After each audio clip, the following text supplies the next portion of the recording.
What if the place you went for laughs and drinks concealed a darkness older than the walls?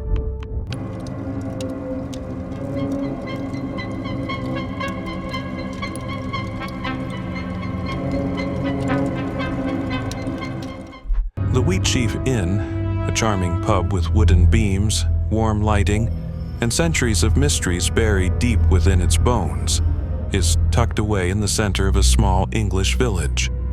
But something else lingers behind the hum of conversations and the clinking of glasses. A ghostly girl who appears only when it's safe. Joseph, a ruthless and watchful spirit. And within the walls, something long hidden, something unimaginable. Through faded photos and empty corridors, a terrifying silence settles. As darkness falls and the shadows become bolder, questions start to echo outside louder than the wind. What horrors lurk behind this pub's smiles?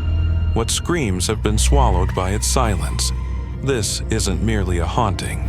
It is a tale of violence, terror, and something far more sinister. Truth hidden beneath bone and brick. Welcome to the Wheatsheaf Inn. The first signs were whispers in the silence, hints too faint to yell, but loud enough to cause dread. The Wheatsheaf Inn staff described squeaking floorboards in the dead of night, shadows dashing just out of sight, and footsteps when no one walked. No one knew why, but something felt off. The pub's owner, David, asked Suzanne, a medium, to take a tour around the building to find answers. He wasn't quite convinced, but there was something about the walls that drew and troubled him. Suzanne sensed a heavy, shadowy presence watching her as soon as she entered. She kept hearing the same name as she passed from room to room, Joseph. The lowest areas of the inn seemed to be haunted by a nasty, dominating spirit. But there was someone else, too. A small girl, silent and scared, escaping something far worse. Later, Suzanne would find out that her name was Jessica. The air thickened with an undeniable energy as Suzanne ventured forward into the Wheatsheaf Inn. With a chilling silence, the women's toilets swelled with an unsettling presence. Suzanne felt it immediately. This was where Jessica stayed. But whenever Joseph's suffocating presence came near, the girl would disappear into the darkness, too terrified to stay. Determined to make contact, Suzanne came up with a plan. One group would go to the cellar with the simple but risky task of diverting Joseph's attention, keeping him busy, and ideally keeping him away from Jessica. In the meantime, Suzanne would remain upstairs with psychic artist Lana in the hopes of getting to the terrified girl. Suzanne called out to Jessica, asking her to join her in playing with a doll set in a ring of salt. As they waited in the hopes of bridging the gap between the living and the dead, the room was silent except for the cold breath of anticipation. Suzanne set the doll in the middle of a salt circle in the dark, silent room, a fragile invitation to the ghostly girl who plagued the bar. As Lana began to sketch, her hand moving with a scary certainty, catching something invisible, Suzanne screamed out, trying to close the gap between the realms. Then, in a split second, Jessica showed up. Her little body was no more than a whisper in the air as she stood inside the circle. Her behaviors were calm, almost peaceful, as she leaned down and gently picked up the doll, an unexpected tenderness from a spirit so disturbed. In that moment, Suzanne knew the girl's name, Jessica, but peace was short-lived. Loud banging noises disrupted the peace as they echoed through the walls. Joseph returned, and then Jessica was gone, leaving behind nothing but the haunting echo of a name and a shattered silence. As Suzanne's bond with the spirits became stronger, the following darkness also did. A vision of Jessica, trapped and vulnerable, forced to the ground by Joseph and another man, flashed into her mind as she stood there. The young girl's fear was evident in her eyes, and the picture was too clear and real. The horror of the scene smashed through Suzanne as she yelled, overcome with emotion. Now she knew. Jessica had been killed, her innocence taken right there. Then, just as quickly as the vision had occurred, Jessica showed up once more, this time silently, standing by a wall in the room. She gazed at Suzanne, her presence loaded with untold misery, and then vanished again into the darkness. Approaching the wall, Suzanne's heart sank with the horrifying realization that Jessica's body had been hidden there, buried in the pub's walls, a secret too terrible to ever be forgotten. The atmosphere in the cellar was tense as staff surrounded themselves with salt to defend themselves and divert Joseph's attention. Every creak of the building made their hearts race, and their nerves were tense. But the moment Camilla stepped outside the circle, everything changed. Her face was touched by an unexplained power that made her skin crawl. She fell, her body trembling violently as though her soul were being held by an invisible hand. The pain in her head was too much, and the air seemed to press against her throat, suffocating her.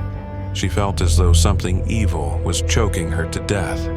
She slowly took control of her body as others hurried to her side and carried her upstairs. Trembling and blurred, she had trouble speaking, but the words came out with conviction. She was now persuaded that something incredibly malevolent, a darkness that would not go away, was there within the pub's walls.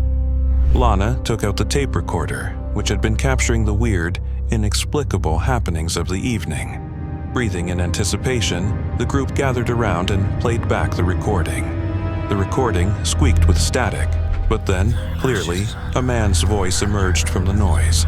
It was low, chilling, and filled with wickedness. The room trembled with fear as the voice screamed out Suzanne's name.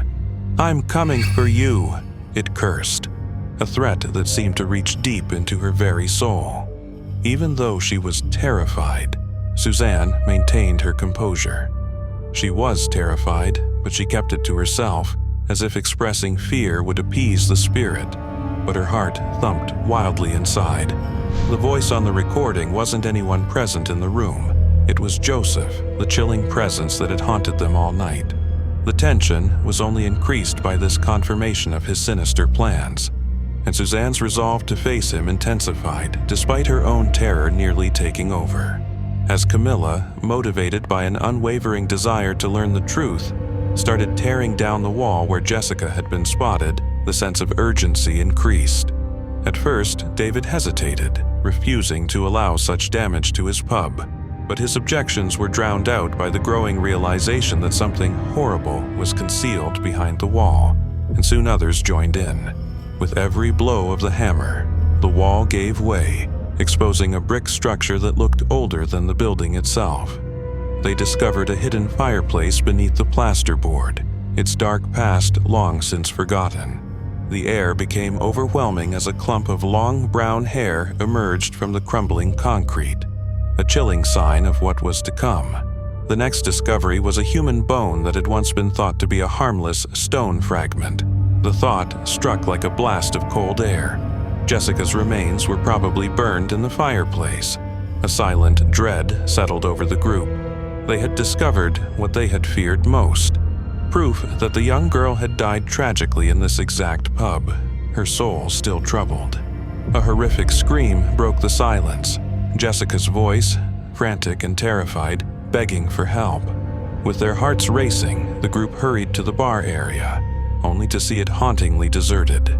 Camilla's eyes darted anxiously, and she saw a shadow near the steps, moving quickly and disappearing as quickly. Suzanne, drawn by some unknown force, turned her sight to a faraway table in the corner. There, she saw him, Joseph. With a cool, calculated demeanor, he collected money while sitting with two women at his side. She realized immediately that the pub seemed to have been the scene of far darker activities in the past. Joseph was more than just a violent spirit. He ran a brothel there, treating women like disposable objects that could be exchanged for cash. This nasty man's ghostly presence remained, his shadow still hanging over the bar, preying on the misery and terror of those confined inside. Suzanne stood facing Joseph's frightful presence, her heart pounding. She demanded answers, her voice trembling but steady. Had he killed Jessica? Suzanne and a barman sought the truth in the quiet, dusty corners of the local library. They made the horrifying finding that a man named Joseph was, in fact, connected to the pub's troubled past as a result of their investigation. While searching through old records, Suzanne came across a picture that made her shudder. It was Jessica from a Sunday school group. The puzzle started to come together, and the haunting that had been plaguing the bar suddenly had an explanation. This was not a coincidence. The ghosts who haunted the Wheatsheaf Inn had a long history. As Suzanne and the team thought about their experience, they saw that the bar was more than simply a haunted place. It was a crime site, resonating with the memories of sorrow and violence from a bygone era. Was the curse truly lifted, or had the true horror been lurking in the shadows, just waiting to take more lives? The team left the pub after the investigation at the Wheatsheaf Inn, but the unsettling atmosphere unexpectedly followed them. Mike, in particular, appeared to be very rattled by the encounter. His normally calm manner was replaced by a strange silence. The weight of what had transpired inside those walls seemed to follow him about like an unseen shadow that would not go away. It was something much more profound, something spiritual than the spooky sights or disturbing noises they had experienced. Later, Mike revealed that he had been upset in a way that had not been impacted by any previous investigation. He explained that the pub had left something behind, a presence that stayed with him long after the team packed up and left. Mike's struggle became increasingly obvious as the days went by. He was haunted by the Wheatsheaf Inn's memories in ways he could never have imagined. Also, he started to feel as though someone had followed him home. His home began to haunt him with strange happenings, inexplicable nighttime noises, objects that moved by themselves, and a constant feeling of being watched. The black energy from the pub seemed to have entered his house and attached itself to him like a parasite. Mike, though, was unable to bring himself to talk about it. It was obvious that the investigation had permanently changed him, since he would not talk about what had happened at the Wheatsheaf. His eyes clouded with anxiety any time it was brought up. After that night, his mental and emotional state quickly deteriorated. He had lost the resilience he had once possessed. It was as if the pub had ripped something deep within him, causing him to fall apart. The team returned to the Wheatsheaf Inn, despite the toll it had taken on Mike. They felt as if an invisible force was calling them back, forcing them to go back and confront whatever it was they had stirred. The stifling energy struck them like a dense mist as soon as they entered the pub again. It was as though the pub itself sensed their return, and the old sense of fear swept over them again. The air was heavy, filled with a sense of evil that appeared to exude from the walls themselves. The consequences were felt very immediately by the crew. The room was filled with chilly spots, nausea, and dizziness, all signs that something unearthly was there. The darkness that had once seemed hidden now revealed itself fully. They tried to communicate, probably hoping to gain some understanding of what they were dealing with. But they received unsettling reactions to their efforts. Growls, murmurs, and odd, inexplicable sounds that seemed to move all around them. As the tension increased, one of the crew members had to leave the pub because he was having a complete panic attack and could no longer stand the stifling atmosphere. Figures in the shadows appeared to move, barely visible, but never far from the scene. They all realized that the Wheatsheaf was more than just haunted. It was a place of pure, eternal darkness that messed with their minds and strained their sanity. Whatever was inside those walls was obviously something far darker and much more frightening than a spirit. As the team left once more, they couldn't get rid of the impression that, like Mike, they had been marked by the bar. Since the team's last departure, the once vibrant bar had fallen into severe chaos, and the landlord's reports made it quite evident that things had only gotten worse. He revealed that it was difficult to ignore the increased paranormal activity. Once motionless objects now moved by themselves, shifting in the middle of the night or sliding across tables. Doors that used to open and close quietly now slammed loudly and without any apparent reason. Speaking in an uneasy tone, the landlord described seeing a dark, mysterious man who appeared to remain just out of sight, constantly there, but never entirely visible. Due to the mounting stress, one of the employees had unexpectedly left and refused to work at the bar again. It was clear that the place was no longer a simple business, but a force in itself, demanding respect and fear.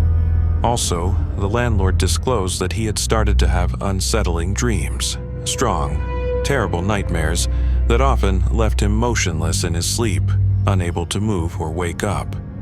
The sleep paralysis and overwhelming sensation of dread he described were exactly the same as what Mike had experienced during their initial visit.